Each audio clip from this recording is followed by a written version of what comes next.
IPL 2026లో భాగంగా Sunrisers Hyderabad మరియు Rajasthan Royals మధ్య జరిగిన మ్యాచ్ గురించి తెలుసుకుందాం. ఉప్పల్ స్టేడియంలో జరిగిన ఈ హై వోల్టేజ్ మ్యాచ్లో రాజస్థాన్ రాయల్స్పై సన్‌రైజర్స్ హైదరాబాద్ 57 పరుగుల భారీ తేడాతో విజయం సాధించింది. మొదట బ్యాటింగ్ చేసిన సన్‌రైజర్స్ ఓపెనర్ అభిషేక్ శర్మ డకౌట్ అవ్వగా కెప్టెన్ ఇషాన్ కిషన్ అద్భుత ఇన్నింగ్స్ ఆడాడు. అతను కేవలం 44 బంతుల్లో 8 ఫోర్లు, 6 సిక్సర్లతో 91 పరుగులు చేశాడు.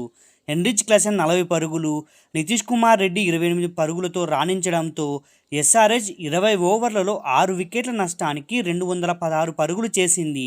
ఈ మ్యాచ్ కోసం ఎస్ఆర్హెచ్ బౌలింగ్ విభాగంలో 2 కీలక మార్పులు చేసింది.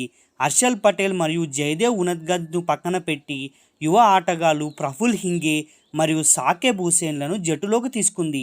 ఈ నిర్ణయం సరైనదేనని నిరూపిస్తూ వీరిద్దరూ చెరో 4 వికెట్లు తీసి రాజస్థాన్ ఓటమిలో కీలక పాత్ర పోషించారు. డెబ్యూ ఆటగాడైన ప్రఫుల్ హెంగే ఐపీఎల్ చరిత్రలోనే తొలి ఓవర్లో 3 వికెట్లు తీసిన ఆటగాడిగా రికార్డు సృష్టించాడు. అతను తన 4 ఓవర్ల కోటాలో వైభవ్ సూర్యవంశీ, ధ్రువ్ జురేల్, పిటోరియస్ మరియు రియాన్ పరాగ్లను అవుట్ చేశాడు. 217 పరుగుల లక్ష్యంతో బరిలోకి దిగిన రాజస్థాన్ కేవలం 9 పరుగులకే 5 వికెట్లు కోల్పోయి కష్టాల్లో పడింది.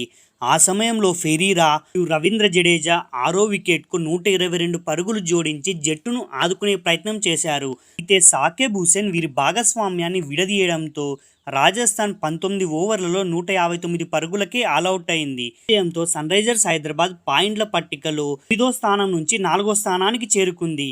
రాజస్థాన్ రాయల్స్ ఈ మ్యాచ్ ఓడిపోయినప్పటికీ టేబుల్లో మొదటి స్థానంలోనే కొనసాగుతుంది.